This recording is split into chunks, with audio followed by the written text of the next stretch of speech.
press the bell icon on the YouTube app and never miss another update. जय हिंद दोस्तों, आज की video में हम पाकिस्तानी मीडिया का एक और दुखड़ा लेके आए हैं। चलिए बिना देर किए वीडियो शुरू करते हैं। पाक चीन दोस्ती, वो जो समंदरों से गहरी, वो जो शहद से मीठी, ये सारी बातें हम बचपन से सुन सुन करके जवान हुए हैं। और अब जो नज़र आ रहा है वो ये, जब वज़ीर आज़म मौसूफ का तैयारा वहाँ पहुँचा तो नायब वज़ीर ख़ारजा के भी नायब ने हज़रत वज़ीर आज़म का पुरतपाक इस्तकबाल किया कि पीपल्स पार्टी वाले भी जो है ना शरारत से बाज नहीं आते। नून लीग वालों को भी जो है ना वो चैन नहीं आ रहा। अपने दौर की क्लिप्स वगैरह सोशल मीडिया पे वायरल की हैं, जब नवाज शरीफ को वहाँ की आला क़यादत रिसीव कर रही थी, जुल्फ़िकार अली भुट्टो को जब चीन में वार्म वेलकम दिया जा रहा था। तो क्या हुआ अगर एक दफ़ा बावजूद कोरोना के इमरान खान साहब को लेने के लिए वज़ीर ख़ारजा का भी नायब आया। चाइना का जब सदर या वज़ीर आज़म हमारे यहाँ पधारते हैं, जब नाजिल होते हैं, तो हम उनका दिल मोह लेने के लिए हवा में ही हमारा तैयारों का स्क्वाड्रन उनके तैयारे को एस्कॉर्ट करता है, ताकि उनको एक एहसास दिलाया जा सके कि वो अपनी ही मुल्क में है। और हमारे वज़ीर आज़म पर जो बीती वो देख करके अच्छा तो नहीं लगा, लेकिन बात अगर यहीं तक महदूद रहती तो भी हम कड़वा घूंट पी लेते। आगे जो हुई वो सुन करके, देख करके बहुत ताज्जुब हुआ। वो लूप चलाना जिसमें ऑनलाइन मुलाकातें बाकायदा हो रही हैं पाकिस्तानी क़यादत की चीन के हुक्काम से, वो लूप चलाओ भाई। इस तस्वीर की जान छोड़ दो, हाँ ये तस्वीर है, इसका लूप भी मौजूद है। बाकायदा चीन में जा करके और ऑनलाइन मुलाकातें चीनी हुक्काम से हो रही हैं, इसकी वीडियो चला दो यार। पाकिस्तानी क़यादत जूम पर चाइना में बैठकर चीन के हुक्काम से, चीन की क़यादत से और मुलाकात फरमा रही है। गो के बाद में चाइनीज़ वज़ीर आज़म से हमारे वज़ीर आज़म की मुलाकात भी हुई, लेकिन ये क्या तुक था?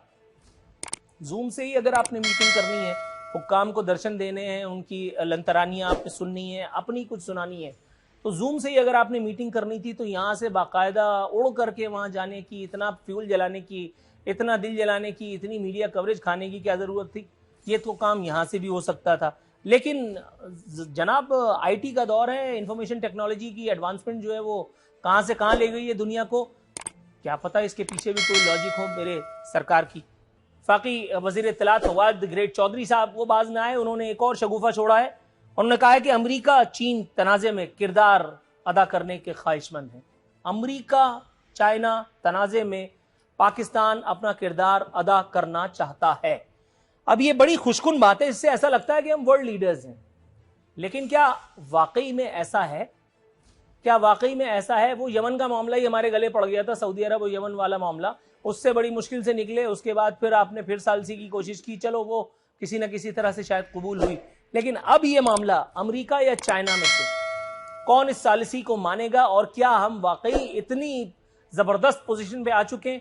पहले ही सी पैक का मामला जो है वो गले पड़ा हुआ है। चाइना सी पैक की जो कंप्लीशन है इन्वर्टेड कॉमास में, उसके हवाले से चाइनीज क़यादत के जो रिजर्वेशंस हैं, जो कंसर्न्स हैं, वो अब कोई ढकी छुपी बात नहीं है। रियाज फतियाना साहब, सर एक और अहम डेवलपमेंट हुई है, फवाद चौधरी साहब ने अमेरिका चीन तनाज़े में किरदार की पेशकश भी कर दी है। सर इसका मतलब है कि पाकिस्तान वर्ल्ड लीडर बन नहीं रहा, बन चुका है कि जो हम दो इंतहाई अहम तरीन ममालिक में जो दुनिया की सुपर पावर्स हैं, हम उनमें तस्फिया कराने के लिए चलें। इसका मतलब है कि रावी चैन ही चैन लिखता है। देखिए अर्पित साहब, इससे पहले माजी में मिसाल मौजूद है। क्यूएन लाइव इंडिया चाइना के प्राइम मिनिस्टर थे, अयूब खान यहाँ थे, हेनरी किसिंजर का टूर पाकिस्तान ने ही अरेंज किया था चाइना का, और वो बैकडोर डिप्लोमेसी की बुनियाद पाकिस्तान ने ही रखी थी। और माजी में पाकिस्तान हेनरी किसिंजर का टूर अरेंज करके चाइना का ये साबित कर चुका है कि दो बड़ी सुपर ताकतों के दरमियान अफामो तफहीम पाकिस्तान भी करवा सकता है। नंबर 2, ईरान और सऊदी अरब की जंग बिल्कुल करीब पहुंच चुकी थी। पाकिस्तान की डिप्लोमेसी से सऊदी अरेबिया और ईरान की जंग रुकी। नंबर 3, कतर पे सऊदी अरब हमला करने वाला था, पाकिस्तान के वज़ीर-ए-आज़म और हुकूमत ने कोशिश की और कतर और सऊदी अरेबिया के दरमियान जंग रोकने में कामयाब हुए।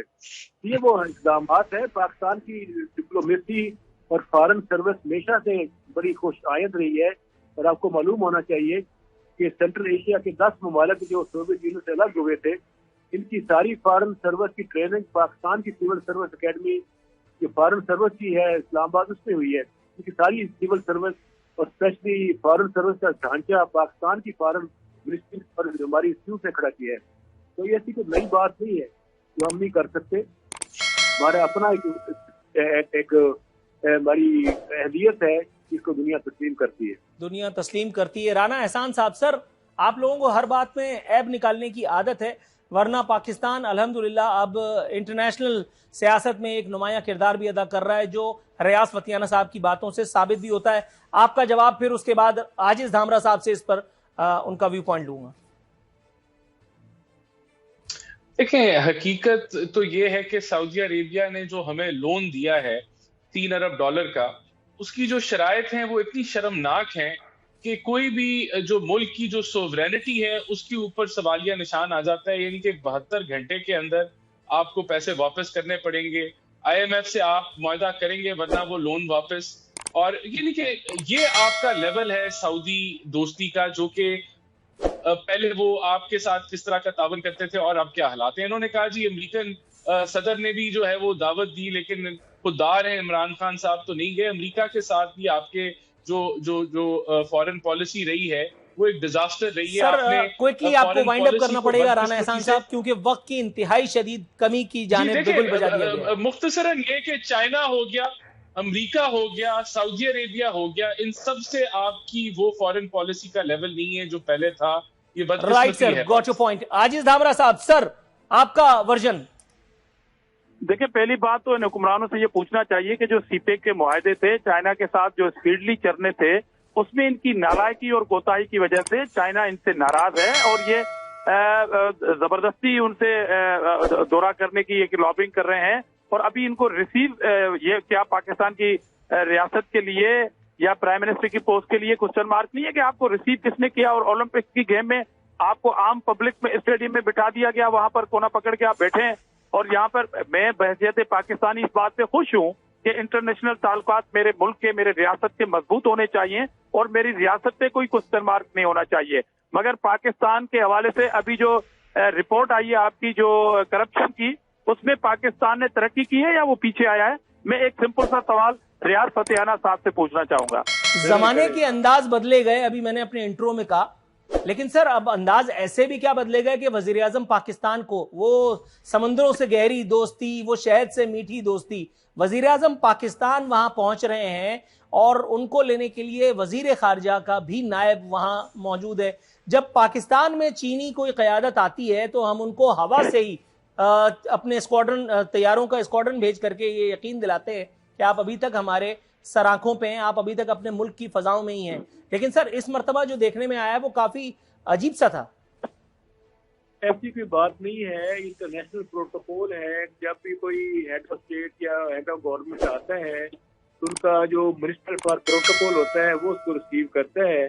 और क्योंकि वहाँ पे विंटर ओलंपिक्स हो रहे हैं चाइना में और बेनथा VIPs और हेड ऑफ स्टेट और गवर्नमेंट आ रहे हैं वहाँ पे, तो सभी को उनके मिनिस्टर साहबान ने ही रिसीव किया है। एक मिसाल दें जिसको चाइना के प्रेसिडेंट ने आके रिसीव किया हो, बहुत पुरानी बात है। कभी अयूब खान साहब को भी अमेरिकी सदर आके एयरपोर्ट पे रिसीव करता था, लेकिन अब ये प्रैक्टिस बंद हो चुकी है ड्यू टू सिक्योरिटी रीजंस और बहुत सारी मुश्किल।